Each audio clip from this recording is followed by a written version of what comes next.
존경하는 국민 여러분, 이제 대선이 다가왔습니다. 저희 아버님은 무학입니다. 마지막 직업이 울산 현대조선소에 일당 800원 받던 임시직 경비원이었습니다. 저희 어머님은 문맹입니다. 까막눈입니다. 그런 두 분의 사이에서 태어난 아들도 열심히 노력하면 대한민국 대통령이 될 수 있다는 것이 바로 민주주의라고 저는 생각합니다. 그런 부모님을 두고 제가 자라도 저는 바르게 자랐습니다. 열심히 살았습니다. 5월 9일 여러분의 힘으로 강인한 대통령이 한번 돼보겠습니다. 이 나라 안보를 튼튼히 하고 5천만 국민의 생명과 재산을 지키는 강인한 대통령이 되고 또 이 땅의 청년들과 서민들에게 꿈과 희망을 주는 그런 대통령이 꼭 되도록 하겠습니다. 감사합니다. 네, 모두 발언 잘 들었습니다. 본격적인 토론에 들어갈 텐데요.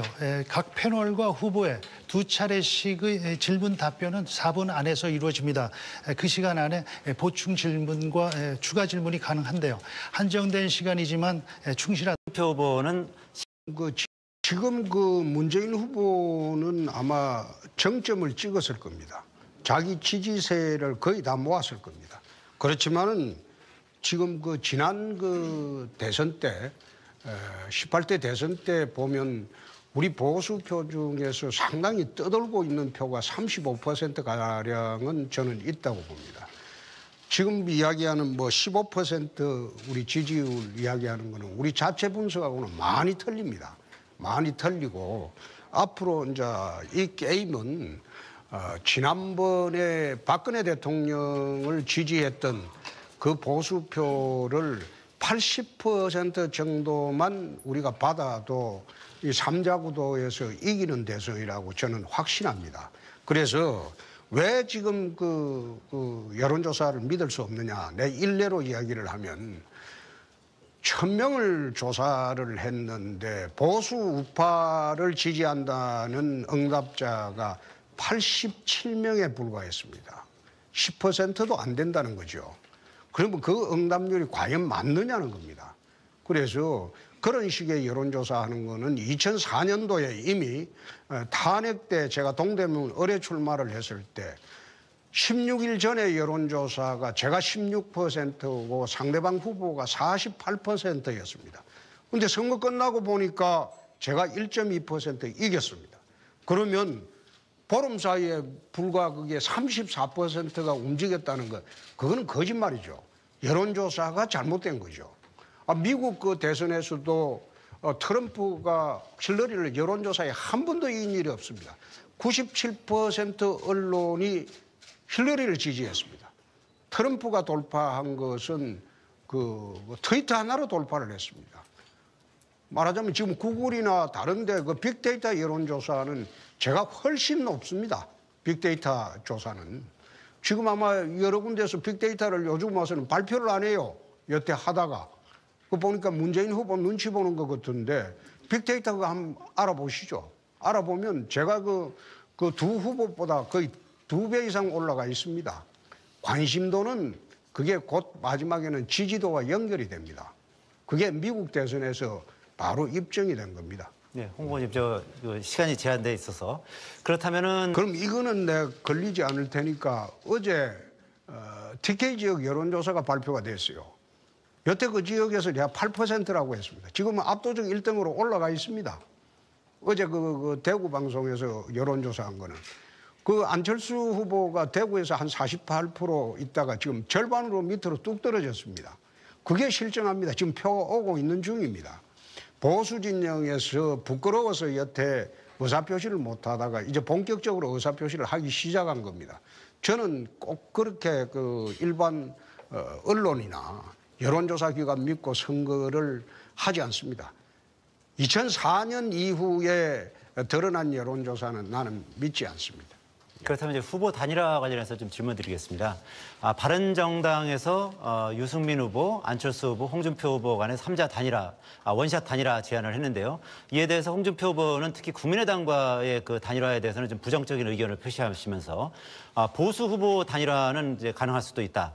그런데 문제는 이제 보수 후보들 같은 경우는 지금 아시다시피 홍 후보님을 제외하고는 전부 그 미미한 지지율을 보이고 있습니다. 그래서 이 보수 후보 단일화의 파괴력은 어떻게 보시는지, 그리고 이 아까 말씀하신 그 단일화에 대해서 이 바른정당에서 주장하는 단일화에 대해서 거부 입장은 왜 그런 건지, 그런 부분에 대해서 좀 설명 부탁드립니다.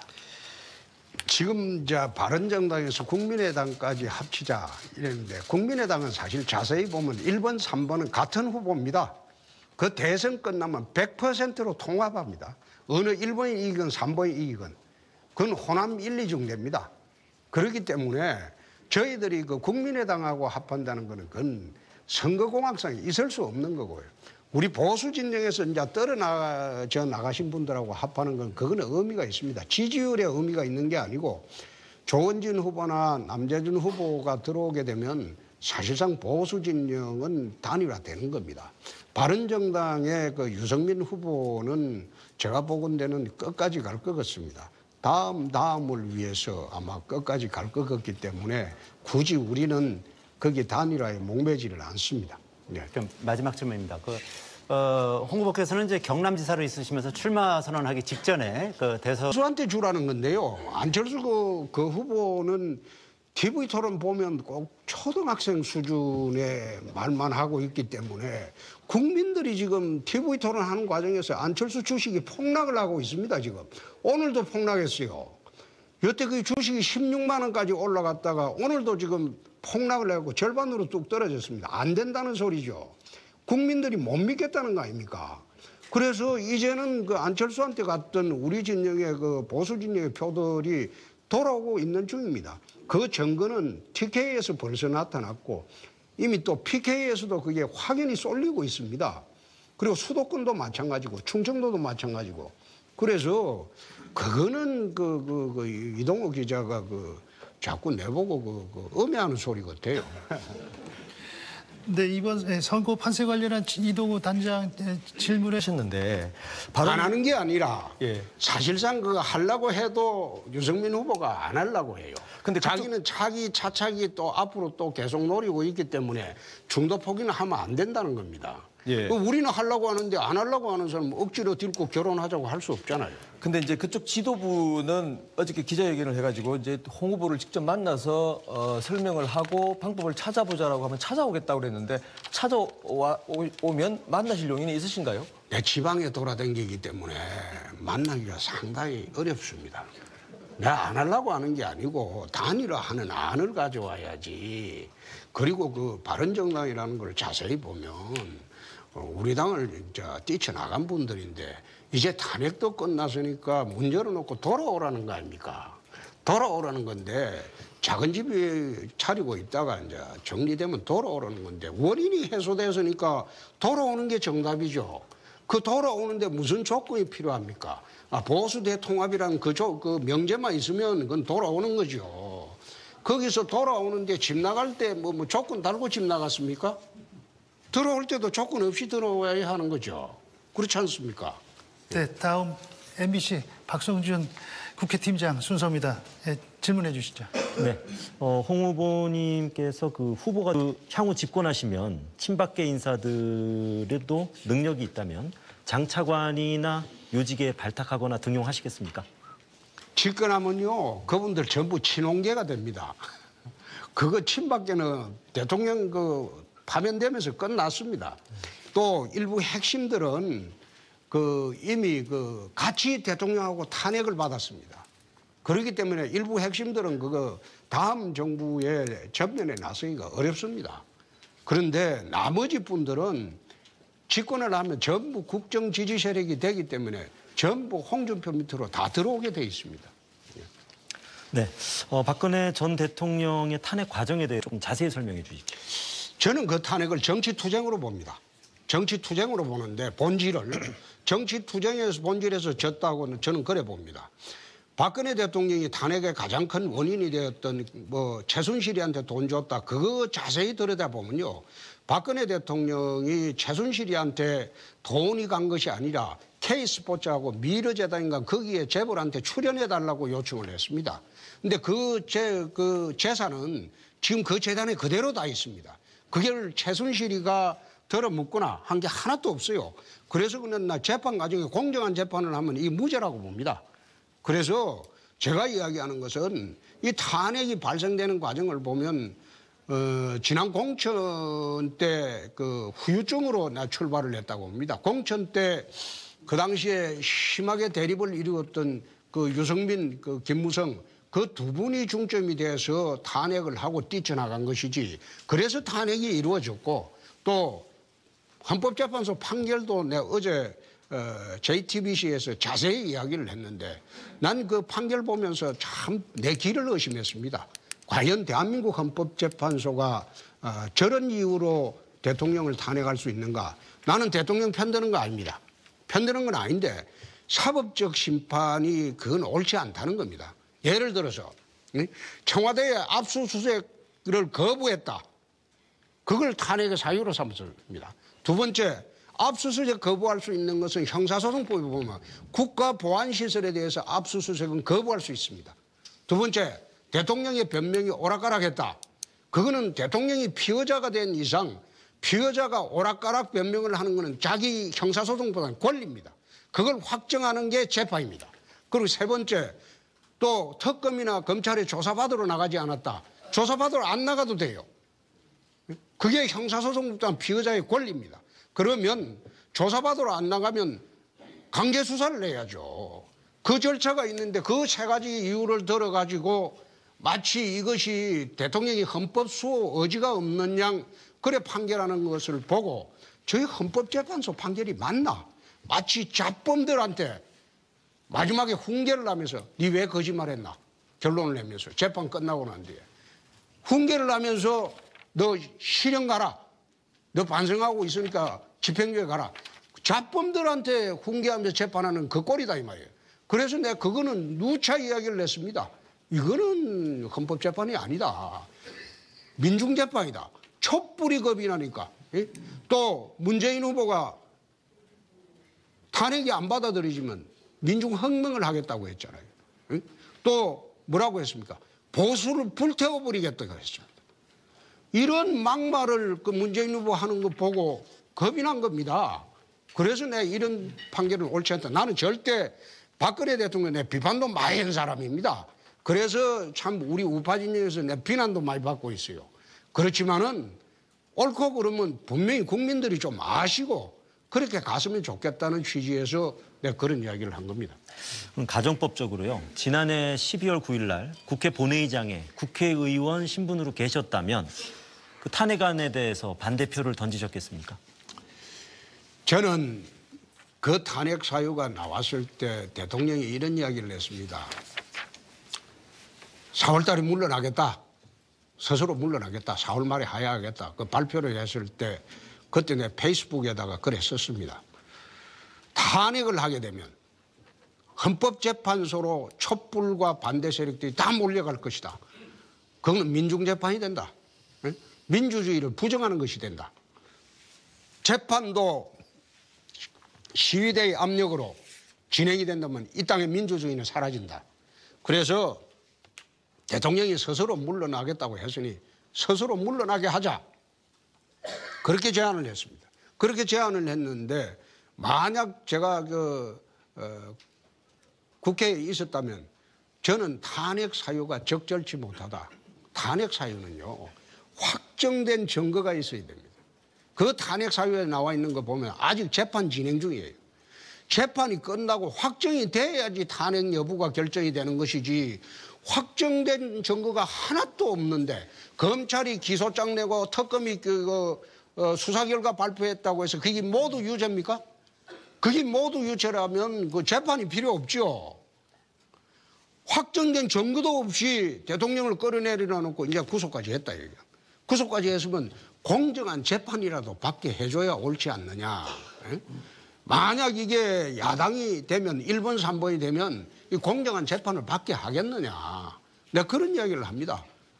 거듭 이야기하지만은 나는 친박도 아니고 이명박 대통령이 있을 때 난 친이도 아닙니다. 이해창 총재 있을 때 이해창계도 아니었고 나는 독고다이로 살았습니다. 독고다이로 살았는데 내가 앉아서 내 힘으로 쭉 정치를 해온 사람입니다. 누구 편들어 본 일 한 번도 없습니다. 이분리를 떠나서 내가 생각하는 바를 국민 앞에 못 밝힐 일도 한 번도 없습니다. 그러면 그 방금 말씀을 하셨는데 홍 후보님이 집권을 해야 박 전 대통령이 올바른 재판을 받을 수 있다. 공정한 재판을 받을 수 있대. 네. 공정한 재판. 네. 하나만 더 여쭤보겠습니다. 그 탄핵 반대를 주장했던 태극기 집회에 대해서 지지자들이 있었습니다. 또는 참석자들도 있었습니다. 그러니까 태극기 집회 참석자 또는 지지자들의 그 표심이 홍 후보님께 향할 것이다. 이렇게 확신하십니까? 저는 결국 태극기 집회에 참여하신 분들도 그게 꼭 그 탄핵에 반대했다 이렇게 다 보지는 않습니다. 이 나라 좌파 정권이 들어올까 싶어서 참 두려우니까 전부 태극기를 들고 대한문으로 몰린 것이죠. 그분들은 결국 이 나라 좌파 정권이 들어오지 않게 하려면 5월 9일 날 어떻게 해야 될지 그건 저는 명확하게 판단하시리라고 저는 확신합니다. 그렇기 때문에 그분들이 뭐 다른 선택을 하고 나는 그렇게 보지를 않습니다. 예. 네, 다음은 MBN 장광익 정치부장이 받아주시죠. 예, 저는 후보님의 이미지에 관한 질문들을 좀 드리겠습니다. 사과는 하셨지만 그 돼지 흥 문제에 대한 여진이 좀 남아 있습니다. 특히 그 여성들, 젊은 여성들을 중심으로 해서 이 이미지가 참 이렇게 좋지 않아졌다는 것은 사실인 듯 보입니다. 혹시 그 사과는 하셨는데요. 사모님이나 가족들은 뭐라고 그러십니까? 이 문제에 대해서? 저희 애들은 이거 다 알죠. 12년 전에 이미 제가 참여록을 썼으니까 거기 보면 그것뿐만 아니라 제가 60까지 내 인생을 살면서 잘못한 이야기를 썼습니다. 오바마 대통령이 미 대선에 나왔을 때 마약을 했다고 고등학교 시절에 고백을 한 참여록을 쓴 적이 있습니다. 미국 국민들은 그거 다 용서했습니다. 지도자가 거짓말하는 게 무서운 것이지 자기 잘못을 스스로 참여하는 거 이거는 오히려 정직한 지도자라고 그렇게 이야기를 했습니다. 그 내용을 보면 제가 한 것도 아니고 그 당시에 서울상대 서울상대라고 하면 안 되지. S대 상대 학생들이 8명이 있었고 고대법대는 저 혼자 있었는데 그분들끼리 한 이야기를 옆에서 들었습니다. 근데 제가 그걸 못 말려서 말려야 되는데 못 말려서 내가 참 잘못했다. 이렇게 또 누구한테 적발이 된 것도 아니고 내 스스로 잘못했다고 했습니다.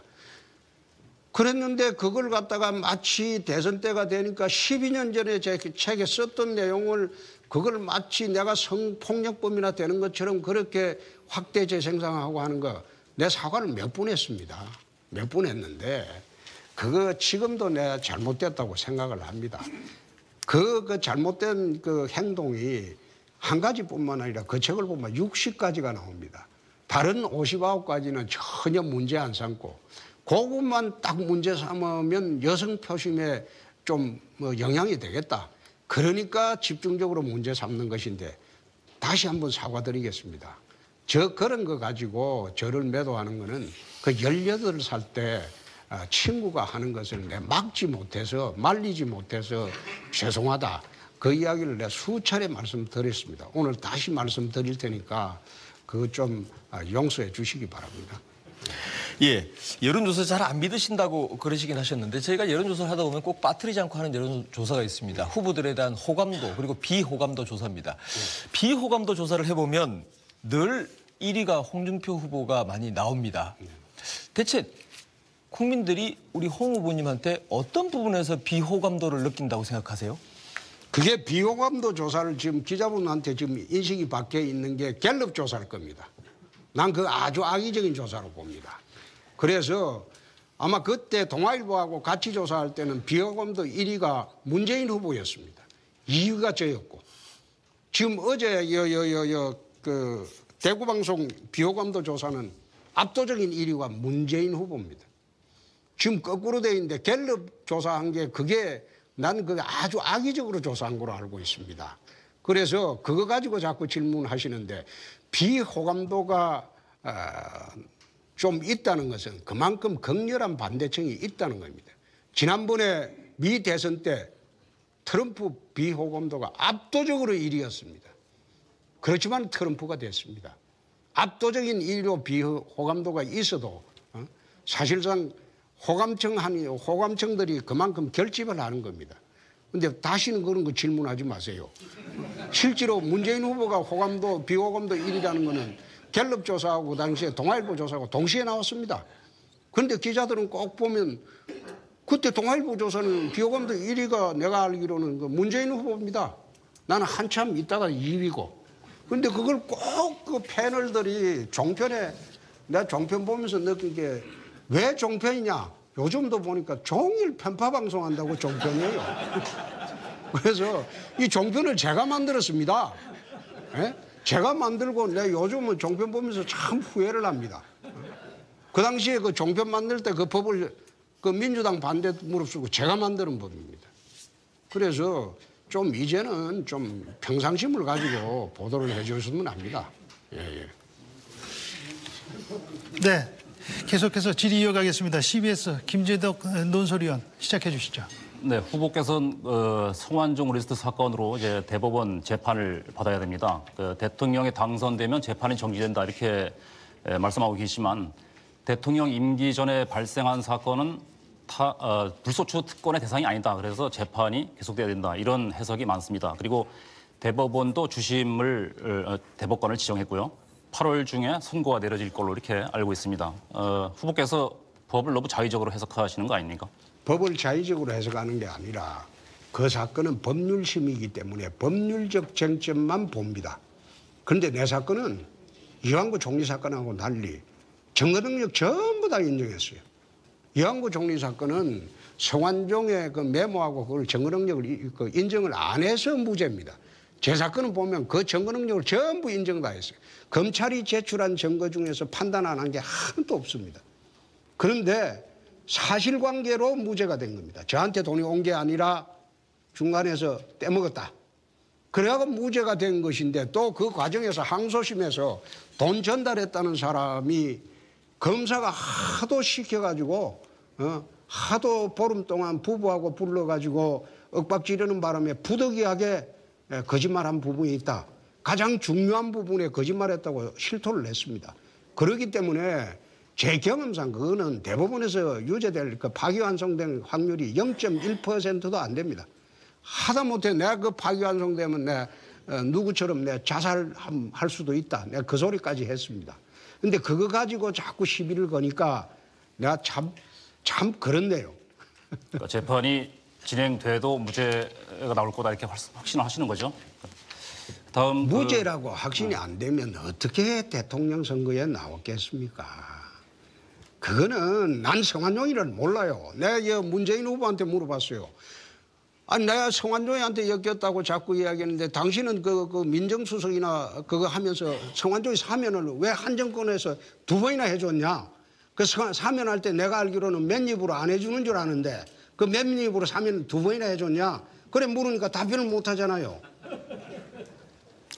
네, 그리고 경남도지사직을 이제 시한 3분 전에 사퇴해서 보궐선거를 아예 할 수 없도록 원천 차단하셨는데 경남도민의 참정권은 제한하면서 유권자들한테 표를 달라 이렇게 하시는 게 이율 배반 아닙니까? 그 후보께서 본인 좌우명도 아마 뭐 뜻이 크고 기계가 크다 뭐 이런 사자성어를 좌우명으로 삼고 계신 걸로 알고 있는데 꼼수 사태, 목리 사태 이런 비판 계속 이어지고 있습니다. 이 부분에 대해서 어떻게 생각하십니까? 그러면 지금 대선에 나온 국회의원 3분은 왜 사퇴를 안 합니까? 안철수 후보는 보궐선거 이번에 없애기 위해서 5월 9일 이후로 사퇴를 했습니다. 그렇잖아요. 4월 9일 이후에 사퇴를 했어요. 그럼 유승민 심상정이는 왜 사퇴를 안 합니까? 나는 임기가 1년 2개월밖에 안 남았어. 이걸 제대로 선거를 하려고 하면 경남도에 줄사퇴 파동이 있습니다. 그렇게 해서 선거 비용이 한 300억을 지방비가 들어가야 됩니다. 그래서 내가 그 선거 비용을 내가 고생해서 땅 한 평 안 팔고 3년 6개월 고생을 해서 경남도 빚을 제로로 만들었습니다. 지금 아마 광역단체가 빚 없는 광역단체가 지금 아마 사상 최초로 경상남도가 빚이 한 푼도 없습니다. 재정건전화를 했어요. 그 재정건전화를 하고 청렴도를 14위 하던 걸 1등으로 만들어놨습니다. 그럼 경남도를 전부 깨끗하게 다 만들어놨는데 내가 그 앉아서 열흘 정도 먼저 사퇴를 했으면 내 대선운동을 열흘 더 할 수 있었어요. 그런데 내 대선운동을 포기하더라도 우리 도민들한테 내가 300억을 부당하게 쓰는 것을 막아야 되겠다. 그렇게 해서 내 사퇴를 안 한 것인데 나는 심상정 후보나 유승민 후보도 사퇴를 해야 된다고 봅니다.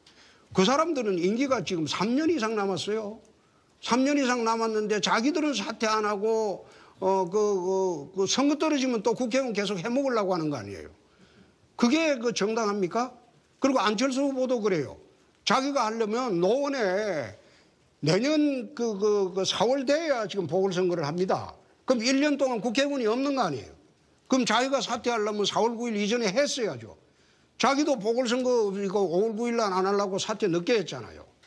그런 식으로 자기들 비난해야지 왜 도민의 아까운 그 세금을 갖다가 그 1년 2개월짜리 도지사 그 뽑는 거 이거 출마하기 전에 도의 모든 중요 정책을 1년 2개월 동안 중요 정책을 다 결정해주고 나왔어요.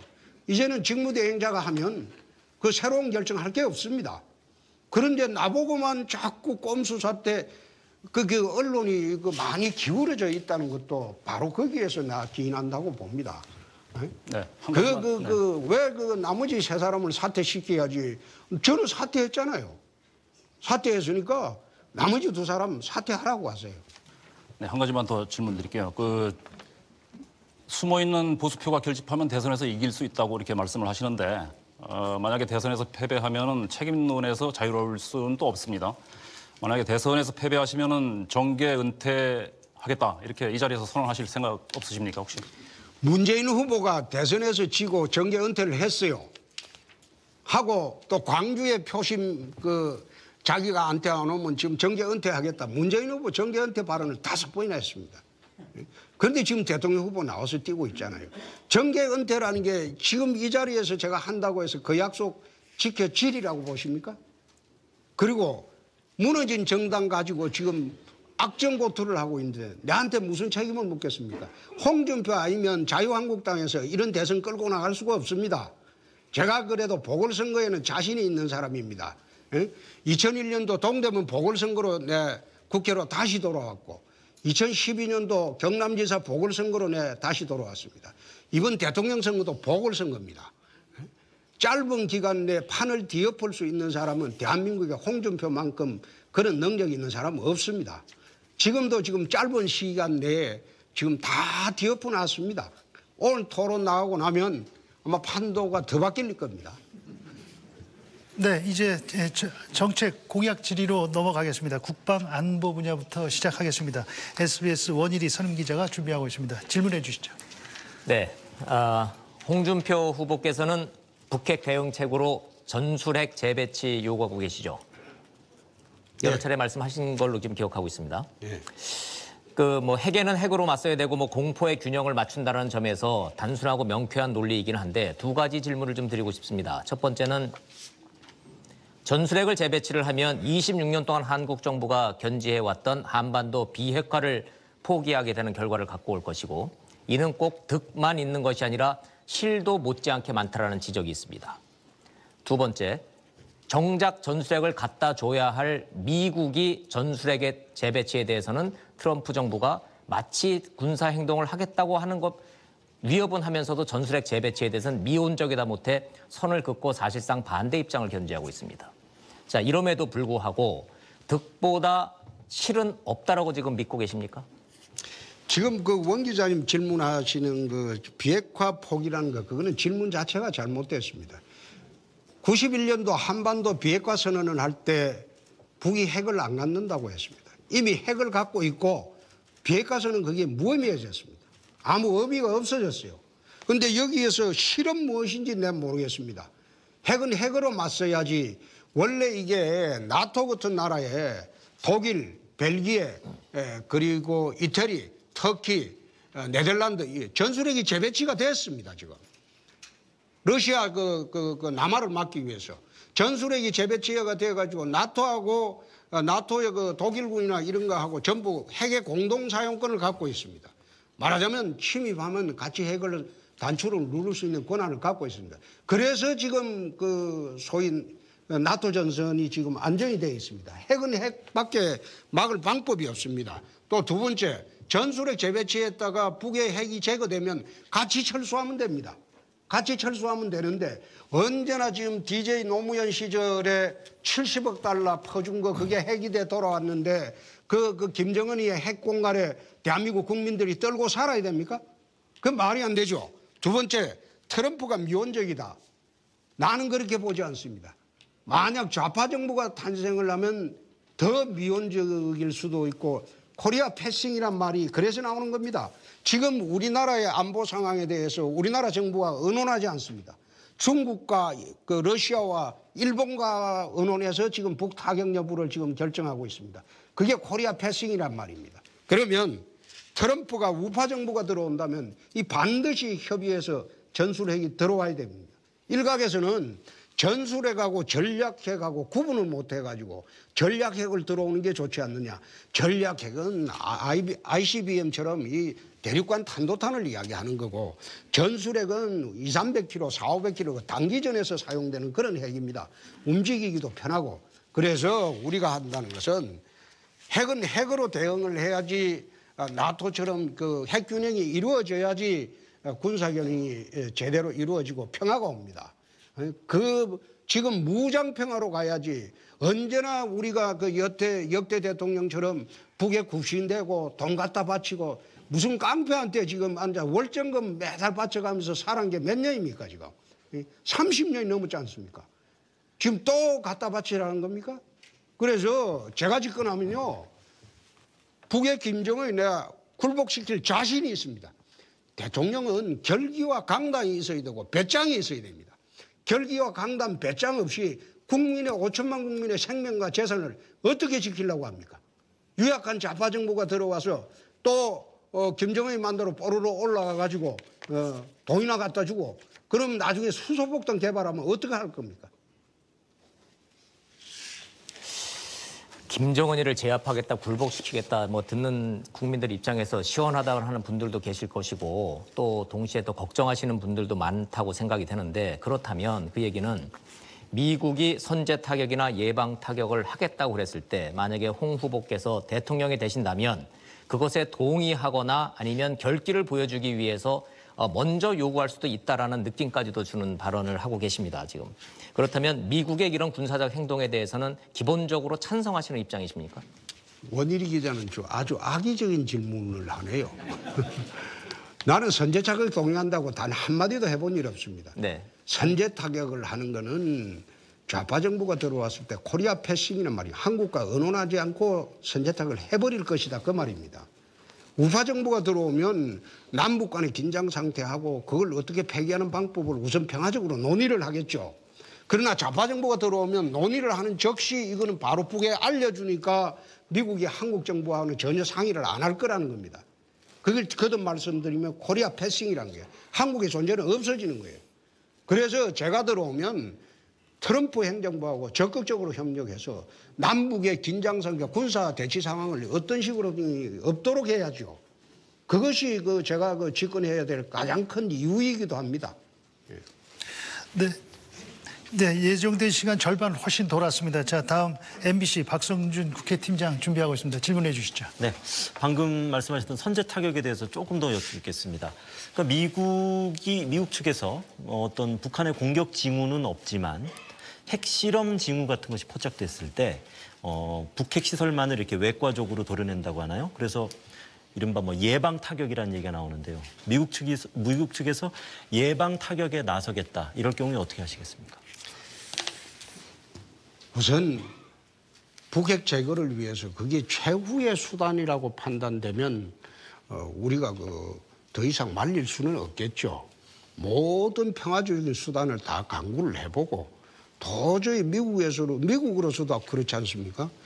한국만 걱정이 되는 것이 아니라 이젠 시애틀까지 핵폭탄이 날아가는 그런 상황이 돼버렸어요.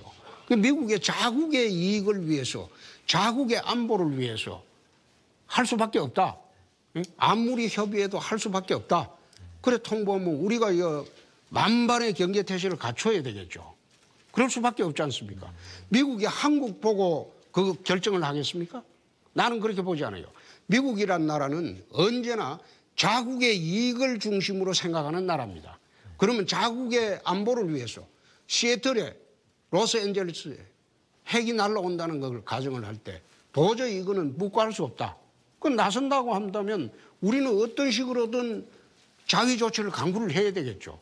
그걸 갖다가 미국의 결정을 마지막까지 막아보기는 하겠지만은 자기들이 하겠다고 일방적으로 결정해서 통보하고 하면 우리로서는 자위 조치를 어떤 식으로 해야 될지 그건 사전에 대비를 하고 선제 타격하는 거하고 전혀 좌파 정부가 들어섰을 때 코리아 패싱이라고 내가 자꾸 이야기를 했는데 한국과 상관없이 때려버릴 때 그건 전혀 상황이 틀려지죠. 네. 한 가지만 더 안보 문제 질문하겠습니다. 지난주 방송기자클럽 토론회에서 그 안철수 후보님께도 같은 질문을 드렸습니다만 그 가정법적으로 말입니다. 지난 2010년 연평도 포격 사건 집권하셔서 유사한 상황이 발생한다면 어떻게 하시겠습니까? 그거는 같은 수준의 대응은 꼭 해야 됩니다. 국군 통수권자가 돼가지고 내 나라 병사가 죽고 내 나라가 이래 공격을 당했는데 열중시하고 있으라? 나는 그거 아니라고 봅니다. 동일한 수준의 내 보복은 하겠습니다. 당시 확전자재 메시지를 놓고 좀 논란이 있었는데요. 확전자재 메시지라는 게 이제 결국은 몇 해 역대 대통령들이 눈치 보면서 남북 관계를 설정을 했기 때문에 그런 그 메시지가 나온 걸로 압니다. 만약 저처럼 이래 확고한 국가관과 안보관을 가진 사람이 대통령이 되면 북에서 아마 쉽게 그래 하지 못할 겁니다. 반드시 저성질로 한판 붙을 것이다. 그렇기 때문에 함부로 거치지는 못할 겁니다. 네, 이어서 경제 분야 정책 질문입니다. MBN의 장광익 정치부장이 이어가 주시죠. 예, 경제 분야 하기 전에 언론 부분에 대해서 제가 한 가지 여쭤보겠습니다. 아까 종일 편파 방송한다라고 해서 종편이라고 말씀을 하셨는데 이 언론이라는 게 마음에 들지 않는 부분을 얘기할 수도 있고 또 비판을 할 수도 있고 좀 그렇습니다. 그런데 이게 아까 동아일보 여론조사도 말씀하시고 뭐 이렇게 하시면서 악의적이다, 편파적이다 계속 이렇게 본인에 대해서 부정적인 데 대해서는 이렇게 표현을 하고 계신데 대통령의 언론관치고는 좀 그렇지 않습니까? 대통령 지금 되기 전이니까요. 대통령 되면 달라지죠. 지금 앉아서 우리한테 일방적으로 불리하게 자꾸 하고 종편에 우리 보수 패널이 싹 빠졌어요. 보수 패널을 다 빼버렸어요. 다 빼버리고 지금 진보 패널만 들고 종일도록 방송을 하는데 저거 제가 집권하면 이거 아마 또 이제 그 양태가 싹 바뀔 거예요. 그래서 제가 대통령 되기 전에 이제 이 부당한 걸 시정하려고 이야기하는 거고 대통령이 되면 달라지죠.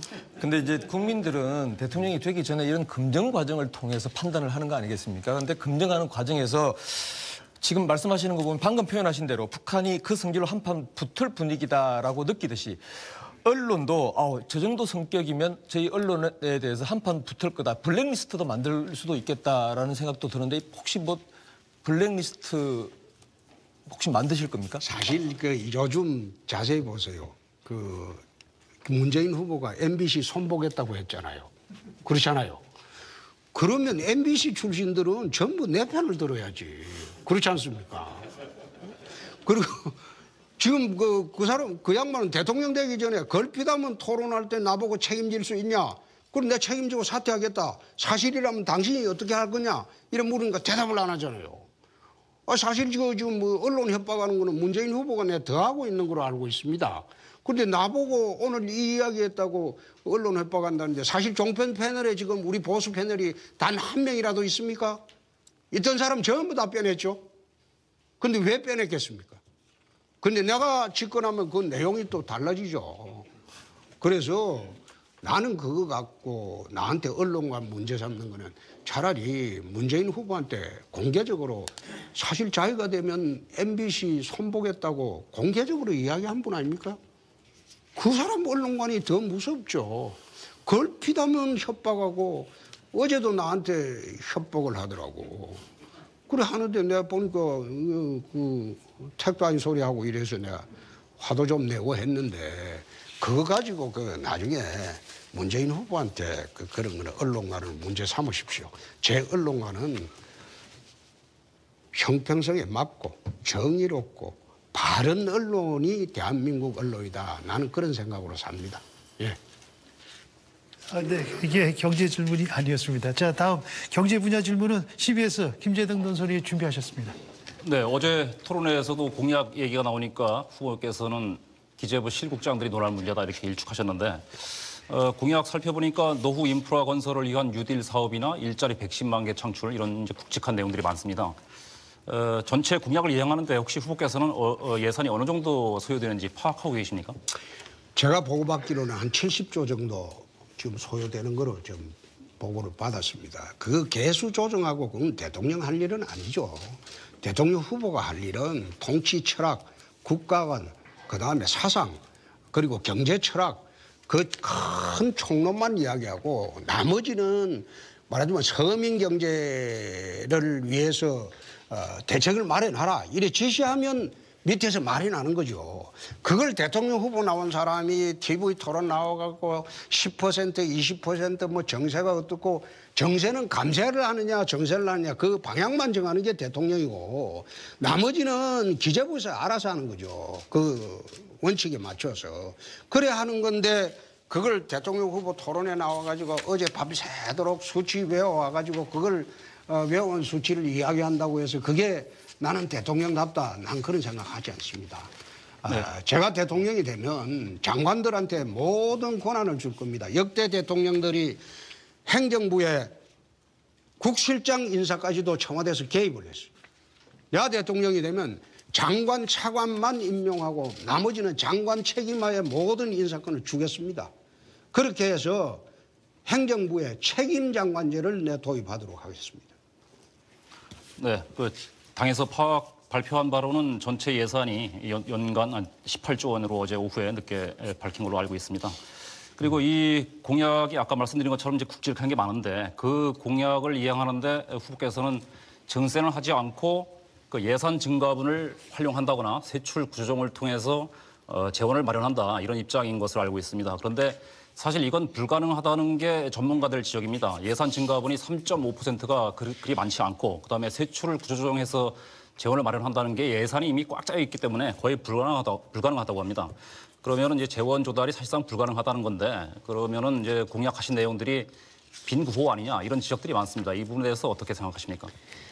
어제 유류세도 내 절반으로 인하하고 담배값도 내 원래대로 환원한다고 했습니다. 이 서민들을 위한 공약입니다. 서민들이 홧김에 담배를 많이 피우고 있는데 서민들 그 주머니 끌고 가지고 그 세수 채우려는 건 저는 반대합니다. 유류세도 2000cc 이하는 내 반값으로 인하한다고 발표를 했습니다. 경남지사를 할 때 내가 빚값할 때 자산 하나 안 팔고 빚 갚았습니다. 행정개혁하고 재정개혁을 했습니다. 마찬가지로 경남지사를 할 때 복지 예산이 전국 광역단체 평균이 31.3%인데 우리는 37.8%입니다. 압도적으로 높습니다. 정세한 바 없습니다. 내부 구조조정하고 예산 절감하고 그렇게 해서 돈을 만들어내면 되는 것이지 왜 정세를 하는데 꼭 그 복지를 하는데 정세를 해야 된다 이런 생각을 합니까? 옛날에 최근에 경제 불황기에 스페인, 포르투갈, 이태리, 그리스가 말하자면 정세를 해서 퍼주기 복지를 했어요. 그래서 다 망했어요. 그런데 정세를 안 하고 오히려 법인세 깎아주고 그리고 소득세 좀 깎아주고 이렇게 해서 경기 진작시키고 서민들 그 소득 정제를 한 영국, 아일랜드는 불황의 터널에서 벗어났습니다. 마찬가지로 좌파들이 하는 것처럼 홍길동식으로 가진 자그 뺏어가지고 서민들한테 무상으로 나눠주겠다. 그건 공산주의 배급제도입니다. 나는 그런 정책을 취하고 싶지 않습니다. 그리고 정세를 안 해도 복지 예산이 다른 지자체보다 압도적으로 높다는 거 경상남도에서 내 실정을 했습니다. 마찬가지입니다. 나라 운영도 경상남도 지방정부고 국가 운영도 내 부채 줄일 자신이 있습니다. 복지 대금 늘릴 자신이 있습니다. 정세를 안 하더라도. 네, 후반부를 향해 가고 있습니다. Y10 이동호 선거단장이 준비하고 계시죠? 예, 홍 후보님께서는 이번 그 대선 후보 중에 유일하게 검찰 출신입니다. 93년 슬롯머신 사건으로 이제 모래시계 검사라는 아주 별명도 얻으면서 그 모래시계 검사를 소재로 한 그런 드라마도 만들어지고 했었는데 그 홍 후보님께서는 유난히 검찰 개혁을 강조하고 있습니다. 그 경찰한테 영장 청구권을 주면서 검찰을 견제하겠다 이런 말씀을 하셨는데 현재 경찰 인력이 11만 명이 넘습니다. 경찰한테 영장 청구권까지 주게 되면 경찰이 현재 검찰을 능가하는 무소불위의 권력기관이 될 우려도 있다. 이런 부분에 대해서는 어떻게 생각하시는지 말씀해 주십시오. 저는 달리 생각합니다. 지금 경찰은 특히 진흥팀을 중심으로 수사하는 걸 보면 검찰 수사를 어떤 경우에는 능가하는 경우도 있습니다. 검사들이 옛날에는 정의로웠습니다. 저희들이 검사할 때는 한 달에 한 절반을 밤샘을 했어요. 그렇다고 해서 수사비가 나온 것도 아닙니다. 저희 월급 반을 쪼개가지고 피의자들 밥 사주면서 잡아온 사람들 수사를 했어요. 요즘 검사들은 셀러리맨이에요. 왔다 갔다 출퇴근하고 밖에 나가서 그랜저 검사, 벤처 여검사 부정의 원천이 지금 검찰이 되고 있는데 또 검찰 내에서 수사를 하다가 사람이 죽은 사례도 있잖아요. 그런데 인권 옹호 기관이라고 검찰이 떳떳이 이야기할 수 있습니까? 옛날에 우리가 검사할 때하고는 달리 지금 검사들은 어떻게 보면 김수영 씨 시에 보면 바람이 불면 풀은 눕는다고 했어요. 요즘 검찰들은 보면 바람이 불기 전에 지가 알아서 덜누워 버려요. 이런 검찰을 어째 독재 검사들이 권한에 지금 견제 장치가 없으니까 그래서 지금 경찰도 영장 청구권을 바로 주자. 그럼 결국은 영장 심사는 법원에서 합니다. 법원 판사님들이 오죽하겠어요. 바로 주고 검찰 경찰들이 상호 감시 체제를 만들자. 이제는 옛날 일제 시대처럼 검사가 독재하는 그런 시대에는 만들지 말자. 검사를 지금 못 믿게 생겼으니까.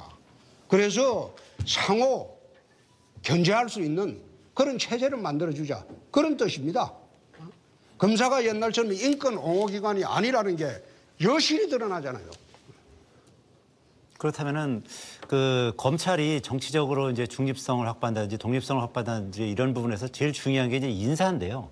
인사권을 행정부에서 가지고 있지 않습니까? 그래서 일부에서는 예전처럼 인사를 아예 그 검찰을 행정부가 아닌 사법부로 배속을 하는 것이 어떠냐 이런 의견도 있습니다. 그래서 검찰의 정치적 중립성, 독립성을 확보하기 위한 그런 방안이 있으면 말씀해 주십시오. 그게 지금 인사권은 이제 우리 이 기자님 말씀대로 이게 총장한테 주자는 거 아닙니까? 예. 그렇죠? 예. 장관은. 그럼 장관은 껍데기 되게 아무것도 할 일이 없어요. 제가 이야기하는 거는 장관을 좀 양심적인 사람이 가면 그런 일은 없을 것이다. 공정한 인사를 하고 장관한테 인사권이 없으면 장관은 또 구체적인 수사 통제권이 없습니다. 구체적인 수사 통제권은 검찰총장만 갖고 있습니다. 장관은 일반적으로 검찰총장한테 일반적인 기준만 제시하지 구체적인 사건에 대해서는 장관이 개입 못하게 되어 있습니다. 검찰총장이 적극적으로 소신 있는 사람이 할 수 있도록 구조가 되어 있습니다. 그런데 인사권을 전부 총장한테 주면 총장은 앉아서 사실상 검찰의 황제가 됩니다. 지금도 장관하고 총장하고 협의해서 인사를 합니다. 지금도 총장의 의견을 다 듣고 장관이 총장목, 장관목이 지금도 있는 것으로 나는 알고 있습니다. 오래전부터. 예. 네, 다음 SBS 원일이 선임 기자 마지막 질문 될 것 같습니다. 네, 준비한 건 많은데 시간이 짧습니다. 공약집을 보니까 개헌과 관련해서 4년 중임 분권형 대통령제 이렇게 표현은 돼 있습니다. 근데 선거운동 시작되고 난 다음에 다른 문제로 바쁘셔서 그런지 과연 자유한국당과 홍준표 후보는 개헌의 의지가 있는 것인가, 구체적인 시행 계획을 갖고 있는가, 어떤 정황이나 어떤 그 발언을 들어볼 수가 없습니다. 4년 중임은 뭔 말인지 알겠고, 분권형이 뭐를 의미하는 겁니까? 분권형이라는 게 이제 학리적으로 이야기하면 이원 집정부제라는 뜻입니다. 대통령의 권한과 총리 권한을 나누어서 총리가 내치를 하고 대통령은 외치만 하자, 그런 뜻입니다. 옛날에 이제 지금 프랑스에서 좀 바뀌긴 했는데 프랑스식 대통령제를 한번 채택해 보자, 그 뜻인데, 왜 이런 내용을 이야기하는가 하면 요즘은 입법 독재 시대입니다. 국회에서 모든 것이 이루어지기 때문에 국회하고 대통령이 협력 관계가 없으면 나라 운영하기가 어렵습니다. 그래서 이제는 어느 정도 국회가 성숙했다고 보고 분권형으로 가도 국민들이 안심할 수 있는 그런 수준이 아닐까. 이 이야기는 어제 오늘 한 이야기가 아니고 2002년 동안 제 책에도 분권형 대통령제를 이야기를 했습니다. 했고, 또 우리나라의 당론이 분권형 대통령제입니다. 그리고 국회의원 수를 대폭 줄이자고 했습니다. 상원 50명, 하원 150명 이래 줄여놓고 전국을 50개 자치단체로 묶자는 겁니다. 도를 없애버리고. 그래 묶어가지고 그 주에 50개 주에 한 명씩 상원의원을 뽑고 하원의원은 150명 이래 해가지고 하원의 분쟁을 상원이 조정하는 형식으로 미국식으로 한번 그렇게 가보자는 겁니다. 그렇게 하면 국회가 제대로 일을 할 수 있지 않겠나. 그리고 국회의원들의 불체포 특권, 면책 특권은 독재 시대에 야당 보고를 있었던 제도이기 때문에 이제는 민주화된 시대에 국회의원들한테 이런 특권 주면 안 됩니다. 특권을 주니까 거짓말만 자꾸 하고 엉뚱한 소리를 하는데 불체포 특권, 면책 특권 이것도 우리가 폐지하자는 겁니다. 네, 홍 후보님 수고 많으셨습니다. 끝으로 국민들께 드리고 싶은 말씀, 마무리 발언 30초 드리겠습니다. 존경하는 국민 여러분, 서두에서 말씀했듯이 저희 아버지는 경비원이었습니다. 저희 어머니는 문맹입니다.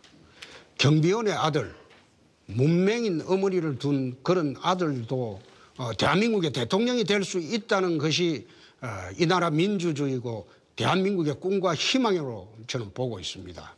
그래서 저를 5월 9일 날 선택해 주시면 강력한 지도력으로 이 위기에 대한민국을 구하고 대한민국 서민들이 잘 사는 그런 나라 한번 만들어 보겠습니다. 꼭 저를 5월 9일 날 경비원의 아들도 대통령이 될 수 있는 그런 꿈과 희망이 있는 그런 나라로 좀 만들어 주시기 바랍니다. 감사합니다. 네, 예정된 1시간이 다 지났습니다. 내일은 마지막 순서로 문재인 더불어민주당 후보를 초청합니다. 많은 관심 부탁드립니다. 오늘 성의 있는 답변과 열띤 토론 이어가 주신 홍준표 후보께 감사드립니다. 패널분들 수고 많으셨고요. 시청해 주신 여러분 대단히 존경하는 국민 여러분, 이제 대선이 다가왔습니다. 저희 아버님은 무학입니다. 마지막 직업이 울산 현대조선소에 일당 800원 받던 임시직 경비원이었습니다. 저희 어머님은 문맹입니다. 까막눈입니다. 그런 두 분의 사이에서 태어난 아들도 열심히 노력하면 대한민국 대통령이 될 수 있다는 것이 바로 민주주의라고 저는 생각합니다. 그런 부모님을 두고 제가 자라도 저는 바르게 자랐습니다. 열심히 살았습니다. 5월 9일 여러분의 힘으로 강인한 대통령이 한번 되어보겠습니다. 이 나라 안보를 튼튼히 하고 5천만 국민의 생명과 재산을 지키는 강인한 대통령이 되고 또 이 땅의 청년들과 서민들에게 꿈과 희망을 주는 그런 대통령이 꼭 되도록 하겠습니다. 감사합니다. 네, 모두 발언 잘 들었습니다. 본격적인 토론에 들어갈 텐데요. 각 패널과 후보의 두 차례씩의 질문 답변은 4분 안에서 이루어집니다. 그 시간 안에 보충 질문과 추가 질문이 가능한데요. 한정된 시간이지만 충실한 홍준표 후보는 지금 문재인 후보는 아마 정점을 찍었을 겁니다. 자기 지지세를 거의 다 모았을 겁니다. 그렇지만은 지금 지난 대선 때 18대 대선 때 보면 우리 보수표 중에서 상당히 떠돌고 있는 표가 35%가량은 저는 있다고 봅니다. 지금 이야기하는 뭐 15% 우리 지지율 이야기하는 거는 우리 자체 분석하고는 많이 틀립니다. 많이 틀리고 앞으로 이제 이 게임은 지난번에 박근혜 대통령을 지지했던 그 보수표를 80% 정도만 우리가 받아도 이 3자 구도에서 이기는 대선이라고 저는 확신합니다. 그래서 왜 지금 그 여론조사를 믿을 수 없느냐. 내 일례로 이야기를 하면 1000명을 조사를 했는데 보수 우파를 지지한다는 응답자가 87명에 불과했습니다. 10%도 안 된다는 거죠. 그러면 그 응답률이 과연 맞느냐는 겁니다. 그래서 그런 식의 여론조사하는 거는 2004년도에 이미 탄핵 때 제가 동대문 의뢰 출마를 했을 때 16일 전에 여론조사가 제가 16%고 상대방 후보가 48%였습니다. 그런데 선거 끝나고 보니까 제가 1.2% 이겼습니다. 그러면 보름 사이에 불과 그게 34%가 움직였다는 것, 그거는 거짓말이죠. 여론조사가 잘못된 거죠. 미국 그 대선에서도 트럼프가 힐러리를 여론조사에 한 번도 이긴 일이 없습니다. 97% 언론이 힐러리를 지지했습니다. 트럼프가 돌파한 것은 그 트위터 하나로 돌파를 했습니다. 말하자면 지금 구글이나 다른 데 그 빅데이터 여론조사는 제가 훨씬 높습니다. 빅데이터 조사는.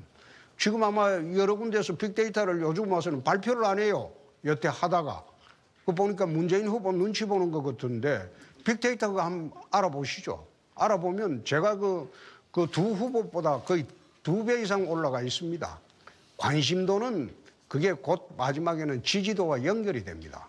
그게 미국 대선에서 바로 입증이 된 겁니다. 네, 홍보님 시간이 제한돼 있어서 그렇다면은 그럼 이거는 내가 걸리지 않을 테니까 어제 TK 지역 여론조사가 발표가 됐어요. 여태 그 지역에서 제가 8%라고 했습니다. 지금은 압도적 1등으로 올라가 있습니다. 어제 그 대구 방송에서 여론조사한 거는 그 안철수 후보가 대구에서 한 48% 있다가 지금 절반으로 밑으로 뚝 떨어졌습니다. 그게 실정합니다. 지금 표가 오고 있는 중입니다. 보수 진영에서 부끄러워서 여태 의사표시를 못하다가 이제 본격적으로 의사표시를 하기 시작한 겁니다. 저는 꼭 그렇게 그 일반 언론이나 여론조사 기관 믿고 선거를 하지 않습니다. 2004년 이후에 드러난 여론조사는 나는 믿지 않습니다. 그렇다면 이제 후보 단일화 관련해서 좀 질문드리겠습니다.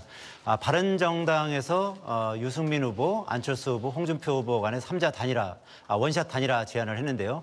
이에 대해서 홍준표 후보는 특히 국민의당과의 그 단일화에 대해서는 좀 부정적인 의견을 표시하시면서 보수 후보 단일화는 이제 가능할 수도 있다. 그런데 문제는 이제 보수 후보들 같은 경우는 지금 아시다시피 홍 후보님을 제외하고는 전부 그 미미한 지지율을 보이고 있습니다. 그래서 이 보수 후보 단일화의 파괴력은 어떻게 보시는지, 그리고 이 아까 말씀하신 그 단일화에 대해서 이 바른정당에서 주장하는 단일화에 대해서 거부 입장은 왜 그런 건지 그런 부분에 대해서 좀 설명 부탁드립니다. 지금 이제 바른정당에서 국민의당까지 합치자 이랬는데 국민의당은 사실 자세히 보면 1번, 3번은 같은 후보입니다. 그 대선 끝나면 100%로 통합합니다. 어느 1번이 이기건 3번이 이기건. 그건 호남 1, 2중 됩니다. 그렇기 때문에 저희들이 그 국민의당하고 합한다는 거는 그건 선거공학성이 있을 수 없는 거고요. 우리 보수 진영에서 이제 떨어져 나가신 분들하고 합하는 건 그거는 의미가 있습니다. 지지율에 의미가 있는 게 아니고 조원진 후보나 남재준 후보가 들어오게 되면 사실상 보수 진영은 단일화되는 겁니다. 바른정당의 그 유승민 후보는 제가 보건대는 끝까지 갈 것 같습니다. 다음을 위해서 아마 끝까지 갈 것 같기 때문에 굳이 우리는 거기 단일화에 목매지를 않습니다. 네. 그럼 마지막 질문입니다. 홍 후보께서는 이제 경남지사로 있으시면서 출마 선언하기 직전에 그 대선 안철수한테 주라는 건데요. 안철수 그 후보는 TV 토론 보면 꼭 초등학생 수준의 말만 하고 있기 때문에 국민들이 지금 TV 토론하는 과정에서 안철수 주식이 폭락을 하고 있습니다. 지금 오늘도 폭락했어요. 여태 그 주식이 16만 원까지 올라갔다가 오늘도 지금 폭락을 하고 절반으로 뚝 떨어졌습니다. 안 된다는 소리죠. 국민들이 못 믿겠다는 거 아닙니까? 그래서 이제는 그 안철수한테 갔던 우리 진영의 그 보수 진영의 표들이 돌아오고 있는 중입니다. 그 증거는 TK에서 벌써 나타났고 이미 또 PK에서도 그게 확연히 쏠리고 있습니다. 그리고 수도권도 마찬가지고 충청도도 마찬가지고. 그래서 그거는 이동호 기자가 자꾸 내보고 음해하는 소리 같아요. 네, 이번 선거 판세 관련한 이동우 단장 질문에 하셨는데 안 하는 게 아니라 예. 사실상 그거 하려고 해도 유승민 후보가 안 하려고 해요. 근데 자기는 자기 차차기 또 앞으로 또 계속 노리고 있기 때문에 중도 포기는 하면 안 된다는 겁니다. 예. 우리는 하려고 하는데 안 하려고 하는 사람은 억지로 딜고 결혼하자고 할 수 없잖아요. 근데 이제 그쪽 지도부는 어저께 기자회견을 해가지고 이제 홍 후보를 직접 만나서 설명을 하고 방법을 찾아보자라고 하면 찾아오겠다고 그랬는데 찾아오면 만나실 용인이 있으신가요? 내 지방에 돌아다니기 때문에 만나기가 상당히 어렵습니다. 내가 안 하려고 하는 게 아니고 단일화하는 안을 가져와야지. 그리고 그 바른정당이라는 걸 자세히 보면 우리 당을 뛰쳐나간 분들인데 이제 탄핵도 끝났으니까 문 열어놓고 돌아오라는 거 아닙니까? 돌아오라는 건데 작은 집이 차리고 있다가 이제 정리되면 돌아오라는 건데 원인이 해소됐으니까 돌아오는 게 정답이죠. 그 돌아오는데 무슨 조건이 필요합니까? 보수 대통합이라는 그 명제만 있어요. 심상정 후보나 유승민 후보도 사퇴를 내야 된다고 봅니다. 그 사람들은 임기가 지금 3년 이상 남았어요. 3년 이상 남았는데 자기들은 사퇴 안 하고 그 선거 떨어지면 또 국회의원 계속 해먹으려고 하는 거 아니에요. 그게 정당합니까? 그리고 안철수 후보도 그래요. 자기가 하려면 노원에 내년 4월 돼야 지금 보궐선거를 합니다. 그럼 1년 동안 국회의원이 없는 거 아니에요. 그럼 자기가 사퇴하려면 4월 9일 이전에 했어야죠. 자기도 보궐선거 이거 5월 9일 날 안 하려고 사퇴 늦게 했잖아요. 그런 식으로 자기들 비난해야지. 왜 도민의 아까운 그 세금을 갖다가 그 1년 2개월짜리 도지사 뽑는 거 이거 출마하기 전에 도의 모든 중요 정책을 1년 2개월 동안 중요 정책을 다 결정해주고 나왔어요. 이제는 직무대행자가 하면 그 새로운 결정할 게 없습니다. 그런데 나보고만 자꾸 꼼수 사태 언론이 많이 기울어져 있다는 것도 바로 거기에서 나 기인한다고 봅니다. 네, 왜 나머지 세 사람을 사퇴시켜야지. 저는 사퇴했잖아요. 사퇴했으니까 나머지 두 사람 사퇴하라고 하세요. 네, 한 가지만 더 질문 드릴게요. 숨어있는 보수표가 결집하면 대선에서 이길 수 있다고 이렇게 말씀을 하시는데 만약에 대선에서 패배하면 책임론에서 자유로울 수는 또 없습니다. 만약에 대선에서 패배하시면 정계 은퇴하겠다 이렇게 이 자리에서 선언하실 생각 없으십니까 혹시? 문재인 후보가 대선에서 지고 정계 은퇴를 했어요.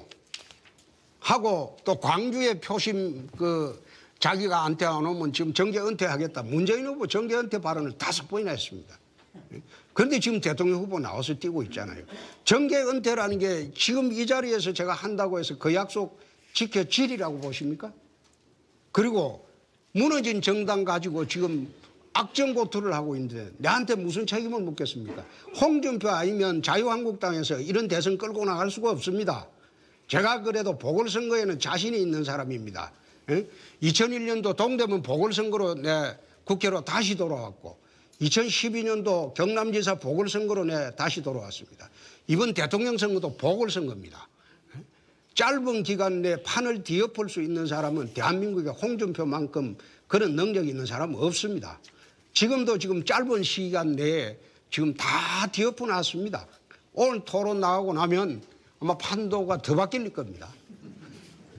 네, 이제 정책 공약 질의로 넘어가겠습니다. 국방 안보 분야부터 시작하겠습니다. SBS 원일이 선임 기자가 준비하고 있습니다. 질문해 주시죠. 네, 홍준표 후보께서는 북핵 대응책으로 전술핵 재배치 요구하고 계시죠. 여러 차례 말씀하신 걸로 지금 기억하고 있습니다. 네. 핵에는 핵으로 맞서야 되고 공포의 균형을 맞춘다는 점에서 단순하고 명쾌한 논리이긴 한데 두 가지 질문을 좀 드리고 싶습니다. 첫 번째는 전술핵을 재배치를 하면 26년 동안 한국 정부가 견지해왔던 한반도 비핵화를 포기하게 되는 결과를 갖고 올 것이고 이는 꼭 득만 있는 것이 아니라 실도 못지않게 많다라는 지적이 있습니다. 두 번째, 정작 전술핵을 갖다 줘야 할 미국이 전술핵의 재배치에 대해서는 트럼프 정부가 마치 군사 행동을 하겠다고 하는 것 위협은 하면서도 전술핵 재배치에 대해서는 미온적이다 못해 선을 긋고 사실상 반대 입장을 견지하고 있습니다. 자, 이럼에도 불구하고 득보다 실은 없다라고 지금 믿고 계십니까? 지금 그 원 기자님 질문하시는 그 비핵화 포기라는 거 그거는 질문 자체가 잘못됐습니다. 91년도 한반도 비핵화 선언을 할 때 북이 핵을 안 갖는다고 했습니다. 이미 핵을 갖고 있고 비핵화 선언은 그게 무의미해졌습니다. 아무 의미가 없어졌어요. 그런데 여기에서 실은 무엇인지 난 모르겠습니다. 핵은 핵으로 맞서야지. 원래 이게 나토 같은 나라에 독일, 벨기에, 그리고 이태리, 터키, 네덜란드 전술핵이 재배치가 됐습니다. 지금 러시아 그 남하를 막기 위해서 전술핵이 재배치가 돼가지고 나토하고 나토의 그 독일군이나 이런 거하고 전부 핵의 공동 사용권을 갖고 있습니다. 말하자면 침입하면 같이 핵을 단추를 누를 수 있는 권한을 갖고 있습니다. 그래서 지금 그 소위 나토 전선이 지금 안정이 되어 있습니다. 핵은 핵밖에 막을 방법이 없습니다. 또 두 번째, 전술핵 재배치했다가 북의 핵이 제거되면 같이 철수하면 됩니다. 같이 철수하면 되는데 언제나 지금 DJ 노무현 시절에 70억 달러 퍼준 거 그게 핵이 돼 돌아왔는데 그 김정은이의 핵 공갈에 대한민국 국민들이 떨고 살아야 됩니까? 그건 말이 안 되죠. 두 번째, 트럼프가 미온적이다. 나는 그렇게 보지 않습니다. 만약 좌파 정부가 탄생을 하면 더 미온적일 수도 있고 코리아 패싱이란 말이 그래서 나오는 겁니다. 지금 우리나라의 안보 상황에 대해서 우리나라 정부가 의논하지 않습니다. 중국과 그 러시아와 일본과 의논해서 지금 북타격 여부를 지금 결정하고 있습니다. 그게 코리아 패싱이란 말입니다. 그러면 트럼프가 우파 정부가 들어온다면 이 반드시 협의해서 전술핵이 들어와야 됩니다. 일각에서는 전술핵하고 전략핵하고 구분을 못 해가지고 전략핵을 들어오는 게 좋지 않느냐. 전략핵은 ICBM처럼 이 대륙간 탄도탄을 이야기하는 거고 전술핵은 200~300km, 400~500km 단기전에서 사용되는 그런 핵입니다. 움직이기도 편하고 그래서 우리가 한다는 것은 핵은 핵으로 대응을 해야지 나토처럼 그 핵균형이 이루어져야지 군사균형이 제대로 이루어지고 평화가 옵니다. 지금 무장평화로 가야지 언제나 우리가 그 역대 대통령처럼 북에 굽신대고 돈 갖다 바치고 무슨 깡패한테 지금 앉아 월정금 매달 바쳐가면서 살은 게 몇 년입니까 지금? 30년이 넘었지 않습니까? 지금 또 갖다 바치라는 겁니까? 그래서 제가 집권하면요 북의 김정은이 내가 굴복시킬 자신이 있습니다. 대통령은 결기와 강단이 있어야 되고 배짱이 있어야 됩니다. 결기와 강단, 배짱 없이 국민의 5천만 국민의 생명과 재산을 어떻게 지키려고 합니까? 유약한 좌파 정부가 들어와서 또 김정은이 만대로 뽀로로 올라가가지고 돈이나 갖다 주고 그럼 나중에 수소폭탄 개발하면 어떻게 할 겁니까? 김정은이를 제압하겠다, 굴복시키겠다, 뭐 듣는 국민들 입장에서 시원하다고 하는 분들도 계실 것이고 또 동시에 또 걱정하시는 분들도 많다고 생각이 되는데 그렇다면 그 얘기는 미국이 선제 타격이나 예방 타격을 하겠다고 그랬을 때 만약에 홍 후보께서 대통령이 되신다면 그것에 동의하거나 아니면 결기를 보여주기 위해서 먼저 요구할 수도 있다라는 느낌까지도 주는 발언을 하고 계십니다, 지금. 그렇다면 미국의 이런 군사적 행동에 대해서는 기본적으로 찬성하시는 입장이십니까? 원일이 기자는 아주 악의적인 질문을 하네요. 나는 선제 타격을 동의한다고 단 한마디도 해본 일 없습니다. 네. 선제 타격을 하는 거는 좌파 정부가 들어왔을 때 코리아 패싱이란 말이 한국과 의논하지 않고 선제 타격을 해버릴 것이다 그 말입니다. 우파 정부가 들어오면 남북 간의 긴장 상태하고 그걸 어떻게 폐기하는 방법을 우선 평화적으로 논의를 하겠죠. 그러나 좌파 정부가 들어오면 논의를 하는 즉시 이거는 바로 북에 알려주니까 미국이 한국 정부와는 전혀 상의를 안 할 거라는 겁니다. 그걸 거듭 말씀드리면 코리아 패싱이라는 게 한국의 존재는 없어지는 거예요. 그래서 제가 들어오면 트럼프 행정부하고 적극적으로 협력해서 남북의 긴장성과 군사 대치 상황을 어떤 식으로든 없도록 해야죠. 그것이 제가 집권해야 될 가장 큰 이유이기도 합니다. 네. 네, 예정된 시간 절반 훨씬 돌았습니다. 자, 다음 MBC 박성준 국회팀장 준비하고 있습니다. 질문해 주시죠. 네, 방금 말씀하셨던 선제 타격에 대해서 조금 더 여쭙겠습니다. 그러니까 미국 측에서 어떤 북한의 공격 징후는 없지만 핵실험 징후 같은 것이 포착됐을 때 북핵 시설만을 이렇게 외과적으로 도려낸다고 하나요? 그래서 이른바 예방 타격이라는 얘기가 나오는데요. 미국 측에서 예방 타격에 나서겠다. 이럴 경우에 어떻게 하시겠습니까? 우선 북핵 제거를 위해서 그게 최후의 수단이라고 판단되면 우리가 더 이상 말릴 수는 없겠죠.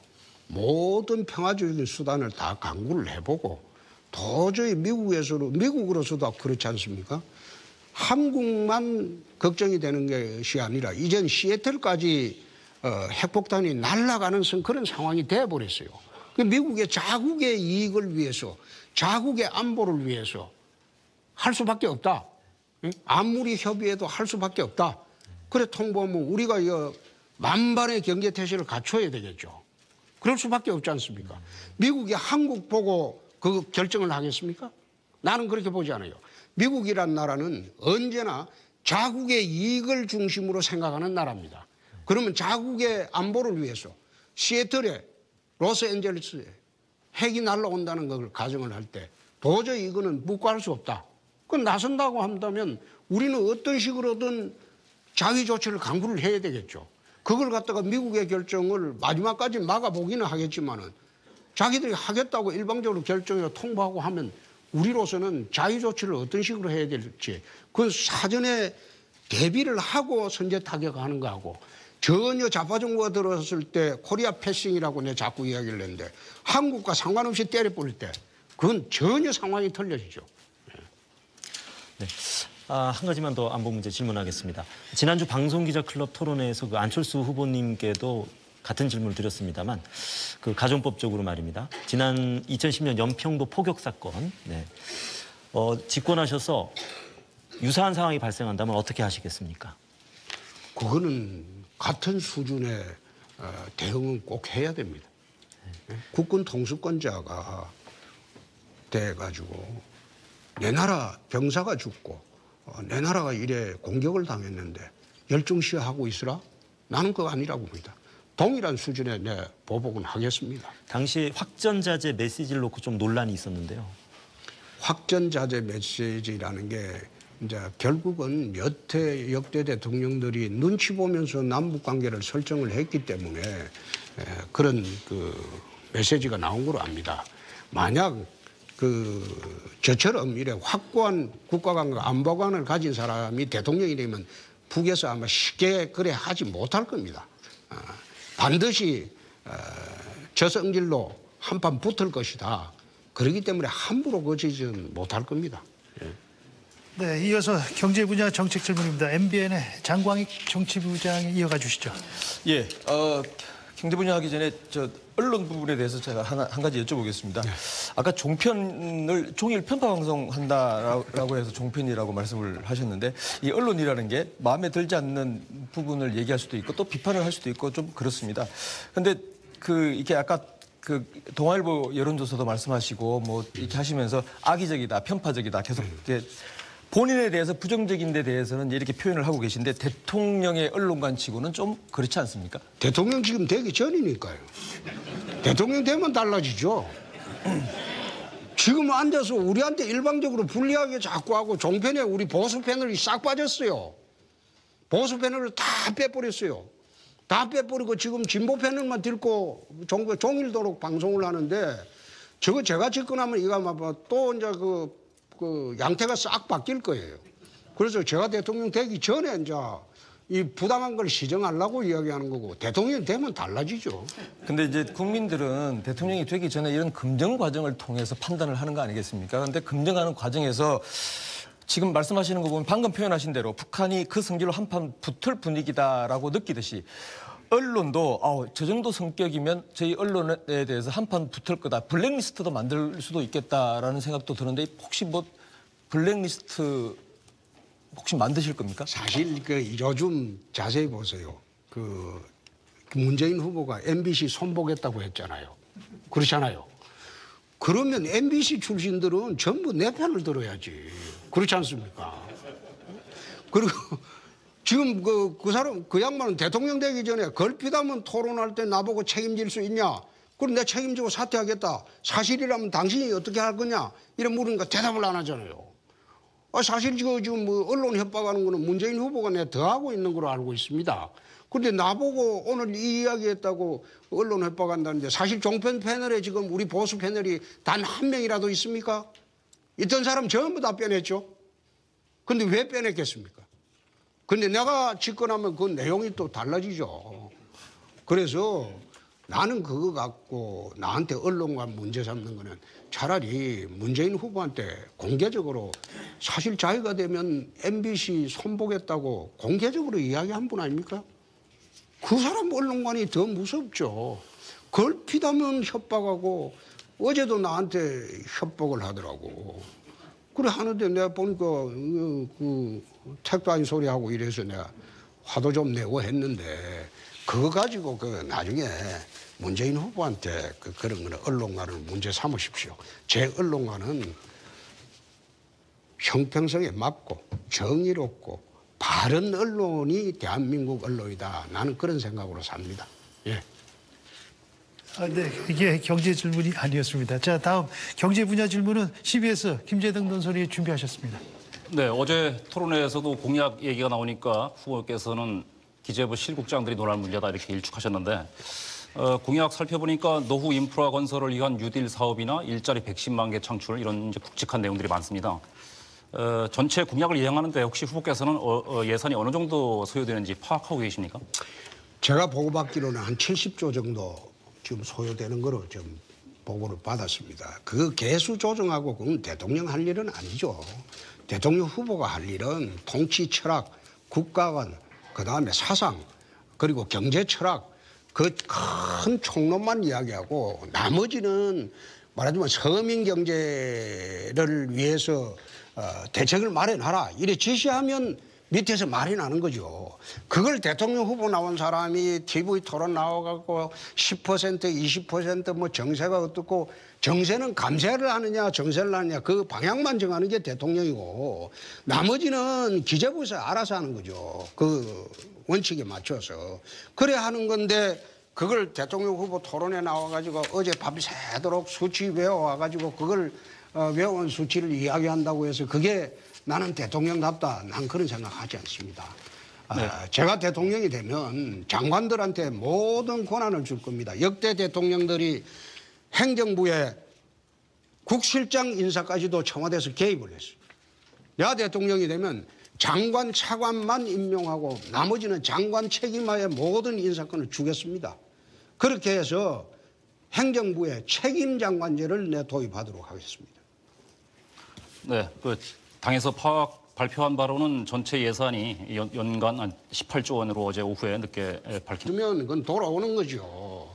거기서 돌아오는데 집 나갈 때 뭐 조건 달고 집 나갔습니까? 들어올 때도 조건 없이 들어와야 하는 거죠. 그렇지 않습니까?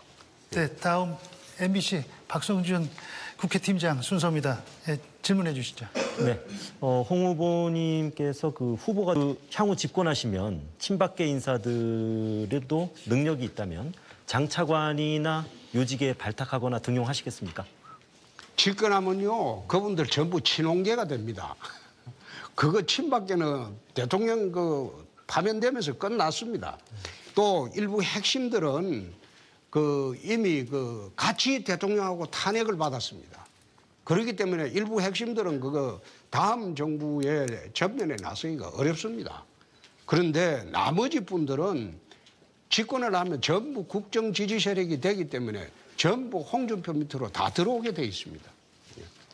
네, 박근혜 전 대통령의 탄핵 과정에 대해 좀 자세히 설명해 주십시오. 저는 그 탄핵을 정치투쟁으로 봅니다. 정치투쟁으로 보는데 본질을 정치투쟁에서 본질에서 졌다고는 저는 그래 봅니다. 박근혜 대통령이 탄핵의 가장 큰 원인이 되었던 뭐 최순실이한테 돈 줬다. 그거 자세히 들여다보면요. 박근혜 대통령이 최순실이한테 돈이 간 것이 아니라 K스포츠하고 미르재단인가 거기에 재벌한테 출연해달라고 요청을 했습니다. 근데 그 재산은 지금 그 재단에 그대로 다 있습니다. 그걸 최순실이가 들어묻거나 한 게 하나도 없어요. 그래서 그는 나 재판 과정에 공정한 재판을 하면 이 무죄라고 봅니다. 그래서 제가 이야기하는 것은 이 탄핵이 발생되는 과정을 보면 지난 공천 때 그 후유증으로 나 출발을 했다고 봅니다. 공천 때 그 당시에 심하게 대립을 이루었던 그 유승민, 그 김무성 그 두 분이 중점이 돼서 탄핵을 하고 뛰쳐나간 것이지. 그래서 탄핵이 이루어졌고 또 헌법재판소 판결도 내가 어제 JTBC에서 자세히 이야기를 했는데 난 그 판결 보면서 참 내 길을 의심했습니다. 과연 대한민국 헌법재판소가 저런 이유로 대통령을 탄핵할 수 있는가? 나는 대통령 편드는 거 아닙니다. 편드는 건 아닌데 사법적 심판이 그건 옳지 않다는 겁니다. 예를 들어서 청와대에 압수수색을 거부했다. 그걸 탄핵의 사유로 삼습니다. 두 번째, 압수수색 거부할 수 있는 것은 형사소송법에 보면 국가보안시설에 대해서 압수수색은 거부할 수 있습니다. 두 번째, 대통령의 변명이 오락가락했다. 그거는 대통령이 피의자가 된 이상 피의자가 오락가락 변명을 하는 것은 자기 형사소송보다는 권리입니다. 그걸 확정하는 게 재판입니다. 그리고 세 번째, 또 특검이나 검찰에 조사받으러 나가지 않았다. 조사받으러 안 나가도 돼요. 그게 형사소송보다는 피의자의 권리입니다. 그러면 조사받으러 안 나가면 강제수사를 해야죠. 그 절차가 있는데 그 세 가지 이유를 들어가지고 마치 이것이 대통령이 헌법 수호 의지가 없는 양 그래 판결하는 것을 보고 저희 헌법재판소 판결이 맞나? 마치 잡범들한테 마지막에 훈계를 하면서 니 왜 거짓말했나? 결론을 내면서 재판 끝나고 난 뒤에 훈계를 하면서 너 실형 가라. 너 반성하고 있으니까 집행유예 가라. 잡범들한테 훈계하면서 재판하는 그 꼴이다 이 말이에요. 그래서 내가 그거는 누차 이야기를 했습니다. 이거는 헌법재판이 아니다. 민중재판이다. 촛불이 겁이 나니까. 또 문재인 후보가 탄핵이 안 받아들이지만 민중혁명을 하겠다고 했잖아요. 또 뭐라고 했습니까? 보수를 불태워버리겠다고 했습니다. 이런 막말을 그 문재인 후보 하는 거 보고 겁이 난 겁니다. 그래서 내가 이런 판결은 옳지 않다. 나는 절대 박근혜 대통령에 비판도 많이 한 사람입니다. 그래서 참 우리 우파 진영에서 내 비난도 많이 받고 있어요. 그렇지만은 옳고 그러면 분명히 국민들이 좀 아시고 그렇게 갔으면 좋겠다는 취지에서 내가 그런 이야기를 한 겁니다. 그럼 가정법적으로요. 지난해 12월 9일 날 국회 본회의장에 국회의원 신분으로 계셨다면 그 탄핵안에 대해서 반대표를 던지셨겠습니까? 저는 그 탄핵 사유가 나왔을 때 대통령이 이런 이야기를 했습니다. 4월 달에 물러나겠다. 스스로 물러나겠다. 4월 말에 하야하겠다. 그 발표를 했을 때 그때 내 페이스북에다가 그래 썼습니다. 탄핵을 하게 되면 헌법재판소로 촛불과 반대 세력들이 다 몰려갈 것이다. 그건 민중재판이 된다. 민주주의를 부정하는 것이 된다. 재판도 시위대의 압력으로 진행이 된다면 이 땅의 민주주의는 사라진다. 그래서 대통령이 스스로 물러나겠다고 했으니 스스로 물러나게 하자. 그렇게 제안을 했습니다. 그렇게 제안을 했는데 만약 제가 국회에 있었다면 저는 탄핵 사유가 적절치 못하다. 탄핵 사유는요. 확정된 증거가 있어야 됩니다. 그 탄핵 사유에 나와 있는 거 보면 아직 재판 진행 중이에요. 재판이 끝나고 확정이 돼야지 탄핵 여부가 결정이 되는 것이지 확정된 증거가 하나도 없는데 검찰이 기소장 내고 특검이 수사 결과 발표했다고 해서 그게 모두 유죄입니까? 그게 모두 유죄라면 그 재판이 필요 없죠. 확정된 증거도 없이 대통령을 끌어내리려 놓고 이제 구속까지 했다 얘기야. 구속까지 했으면 공정한 재판이라도 받게 해줘야 옳지 않느냐. 만약 이게 야당이 되면 1번, 3번이 되면 이 공정한 재판을 받게 하겠느냐. 내가 그런 이야기를 합니다. 거듭 이야기하지만은 나는 친박도 아니고 이명박 대통령이 있을 때 난 친이도 아닙니다. 이해창 총재 있을 때 이해창계도 아니었고 나는 독고다이로 살았습니다. 독고다이로 살았는데 내가 앉아서 내 힘으로 쭉 정치를 해온 사람입니다. 누구 편들어 본 일 한 번도 없습니다. 이굴리를 떠나서 내가 생각하는 바를 국민 앞에 못 밝힐 일도 한 번도 없습니다. 그러면 방금 말씀을 하셨는데 홍 후보님이 집권을 해야 박 전 대통령이 올바른 재판을 받을 수 있다. 공정한 재판을 받을 수 있대. 네. 공정한 재판. 네. 하나만 더 여쭤보겠습니다. 탄핵 반대를 주장했던 태극기 집회에 대해서 지지자들이 있었습니다. 또는 참석자들도 있었습니다. 그러니까 태극기 집회 참석자 또는 지지자들의 표심이 홍 후보님께 향할 것이다. 이렇게 확신하십니까? 저는 결국 태극기 집회에 참여하신 분들도 그게 꼭 탄핵에 반대했다 이렇게 다 보지는 않습니다. 이 나라 좌파 정권이 들어올까 싶어서 참 두려우니까 전부 태극기를 들고 대한문으로 몰린 것이죠. 그분들은 결국 이 나라 좌파 정권이 들어오지 않게 하려면 5월 9일 날 어떻게 해야 될지 그건 저는 명확하게 판단하시리라고 저는 확신합니다. 그렇기 때문에 그분들이 뭐 다른 선택을 하고 나는 그렇게 보지를 않습니다. 예. 네, 다음은 MBN 장광익 정치부장이 받아주시죠. 예, 저는 후보님의 이미지에 관한 질문들을 좀 드리겠습니다. 사과는 하셨지만 돼지 흥분제에 대한 여진이 좀 남아 있습니다. 특히 젊은 여성들을 중심으로 해서 이 이미지가 참 이렇게 좋지 않아졌다는 것은 사실인 듯 보입니다. 혹시 사과는 하셨는데요. 사모님이나 가족들은 뭐라고 그러십니까? 이 문제에 대해서? 저희 애들은 이거 다 알죠. 12년 전에 이미 제가 참여록을 썼으니까 거기 보면 그것뿐만 아니라 제가 60까지 내 인생을 살면서 잘못한 이야기를 썼습니다. 오바마 대통령이 미 대선에 나왔을 때 마약을 했다고 고등학교 시절에 고백을 한 참여록을 쓴 적이 있습니다. 미국 국민들은 그거 다 용서했습니다.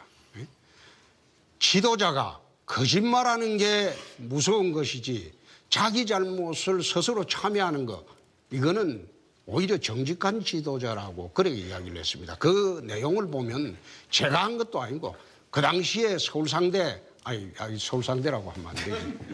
S대 상대 학생들이 8명이 있었고 고대법대는 저 혼자 있었는데 그분들끼리 한 이야기를 옆에서 들었습니다. 근데 제가 그걸 못 말려서 말려야 되는데 못 말려서 내가 참 잘못했다. 이렇게 또 누구한테 적발이 된 것도 아니고 내 스스로 잘못했다고 했습니다. 그랬는데 그걸 갖다가 마치 대선 때가 되니까 12년 전에 제 책에 썼던 내용을 그걸 마치 내가 성폭력범이나 되는 것처럼 그렇게 확대 재생산하고 하는 거 내 사과를 몇 번 했습니다. 몇 번 했는데 그거 지금도 내가 잘못됐다고 생각을 합니다. 그 잘못된 그 행동이 한 가지뿐만 아니라 그 책을 보면 60가지가 나옵니다. 다른 59가지는 전혀 문제 안 삼고 그것만 딱 문제 삼으면 여성 표심에 좀 영향이 되겠다. 그러니까 집중적으로 문제 삼는 것인데 다시 한번 사과드리겠습니다. 그런 거 가지고 저를 매도하는 거는 그 18살 때 친구가 하는 것을 내가 막지 못해서 말리지 못해서 죄송하다. 그 이야기를 내가 수차례 말씀드렸습니다. 오늘 다시 말씀드릴 테니까 그거 좀 용서해 주시기 바랍니다. 예, 여론조사 잘 안 믿으신다고 그러시긴 하셨는데 저희가 여론조사를 하다 보면 꼭 빠뜨리지 않고 하는 여론조사가 있습니다. 후보들에 대한 호감도 그리고 비호감도 조사입니다. 비호감도 조사를 해보면 늘 1위가 홍준표 후보가 많이 나옵니다. 대체 국민들이 우리 홍 후보님한테 어떤 부분에서 비호감도를 느낀다고 생각하세요? 그게 비호감도 조사를 지금 기자분한테 지금 인식이 밖에 있는 게 갤럽 조사일 겁니다. 난 그 아주 악의적인 조사로 봅니다. 그래서 아마 그때 동아일보하고 같이 조사할 때는 비호감도 1위가 문재인 후보였습니다. 2위가 저였고 지금 어제 그 대구방송 비호감도 조사는 압도적인 1위가 문재인 후보입니다. 지금 거꾸로 돼 있는데 갤럽 조사한 게 그게 나는 그게 아주 악의적으로 조사한 걸로 알고 있습니다. 그래서 그거 가지고 자꾸 질문하시는데 비호감도가 좀 있다는 것은 그만큼 극렬한 반대층이 있다는 겁니다. 지난번에 미 대선 때 트럼프 비호감도가 압도적으로 1위였습니다.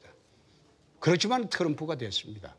압도적인 1위로 비호감도가 있어도 사실상 호감층들이 그만큼 결집을 하는 겁니다. 그런데 다시는 그런 거 질문하지 마세요. 실제로 문재인 후보가 호감도, 비호감도 1위라는 거는 갤럽 조사하고 당시에 동아일보 조사하고 동시에 나왔습니다. 그런데 기자들은 꼭 보면 그때 동아일보 조사는 비호감도 1위가 내가 알기로는 그 문재인 후보입니다. 나는 한참 있다가 2위고. 그런데 그걸 꼭 그 패널들이 종편에 내가 종편 보면서 느낀 게 왜 종편이냐? 요즘도 보니까 종일 편파 방송한다고 종편이에요. 그래서 이 종편을 제가 만들었습니다. 예? 제가 만들고 내가 요즘은 종편 보면서 참 후회를 합니다. 그 당시에 그 종편 만들 때 그 법을 그 민주당 반대 무릅쓰고 제가 만드는 법입니다. 그래서 좀 이제는 좀 평상심을 가지고 보도를 해 주셨으면 합니다. 예. 네, 계속해서 질의 이어가겠습니다. CBS 김재덕 논설위원 시작해 주시죠. 네, 후보께서는 성완종 리스트 사건으로 이제 대법원 재판을 받아야 됩니다. 대통령이 당선되면 재판이 정지된다 이렇게 말씀하고 계시지만 대통령 임기 전에 발생한 사건은 불소추 특권의 대상이 아니다. 그래서 재판이 계속돼야 된다. 이런 해석이 많습니다. 그리고 대법원도 주심을 대법관을 지정했고요. 8월 중에 선고가 내려질 걸로 이렇게 알고 있습니다. 후보께서 법을 너무 자의적으로 해석하시는 거 아닙니까? 법을 자의적으로 해석하는 게 아니라 그 사건은 법률심이기 때문에 법률적 쟁점만 봅니다. 그런데 내 사건은 이완구 총리 사건하고 달리 증거 능력 전부 다 인정했어요. 이완구 총리 사건은 성완종의 그 메모하고 그걸 증거 능력을 인정을 안 해서 무죄입니다. 제 사건은 보면 그 증거 능력을 전부 인정 다 했어요. 검찰이 제출한 증거 중에서 판단 안 한 게 하나도 없습니다.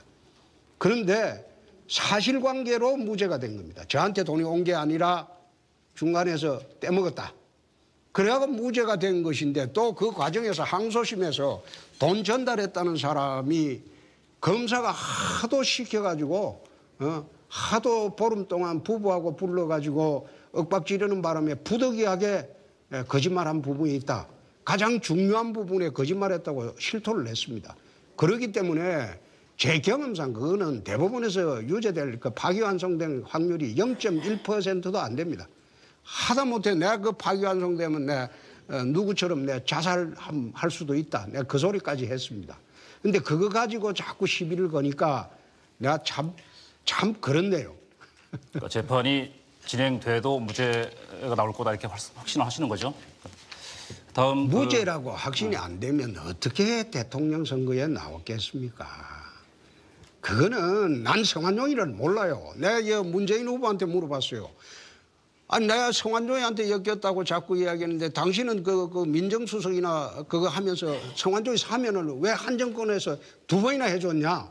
그 사면할 때 내가 알기로는 맨입으로 안 해주는 줄 아는데 그 맨입으로 사면 2번이나 해줬냐? 그래 물으니까 답변을 못 하잖아요. 네, 그리고 경남도지사직을 이제 시한 3분 전에 사퇴해서 보궐선거를 아예 할 수 없도록 원천 차단하셨는데 경남도민의 참정권은 제한하면서 유권자들한테 표를 달라 이렇게 하시는 게 이율 배반 아닙니까? 그 후보께서 본인 좌우명도 아마 뭐 뜻이 크고 기계가 크다 뭐 이런 사자성어를 좌우명으로 삼고 계신 걸로 알고 있는데 꼼수 사태, 목리 사태 이런 비판 계속 이어지고 있습니다. 이 부분에 대해서 어떻게 생각하십니까? 그러면 지금 대선에 나온 국회의원 3분은 왜 사퇴를 안 합니까? 안철수 후보는 보궐선거 이번에 없애기 위해서 5월 9일 이후로 사퇴를 했습니다. 그렇잖아요. 4월 9일 이후에 사퇴를 했어요. 그럼 유승민 심상정이는 왜 사퇴를 안 합니까? 나는 임기가 1년 2개월밖에 안 남았어. 이걸 제대로 선거를 하려고 하면 경남도에 줄사퇴 파동이 있습니다. 그렇게 해서 선거 비용이 한 300억을 지방비가 들어가야 됩니다. 그래서 내가 선거 비용을 내가 고생해서 땅 한 평 안 팔고 3년 6개월 고생을 해서 경남도 빚을 제로로 만들었습니다. 지금 아마 광역단체가, 빚 없는 광역단체가 지금 아마 사상 최초로 경상남도가 빚이 한 푼도 없습니다. 재정 건전화를 했어요. 그 재정 건전화를 하고 청렴도를 14위 하던 걸 1등으로 만들어 놨습니다. 그럼 경남도를 전부 깨끗하게 다 만들어 놨는데 내가 그 앉아서 열흘 정도 먼저 사퇴를 했으면 내 대선 운동을 열흘 더 할 수 있었어요. 그런데 내 대선 운동을 포기하더라도 우리 도민들한테 내가 300억을 부당하게 쓰는 것을 막아야 되겠다. 그렇게 해서 내 사퇴를 안 한 것인데 나는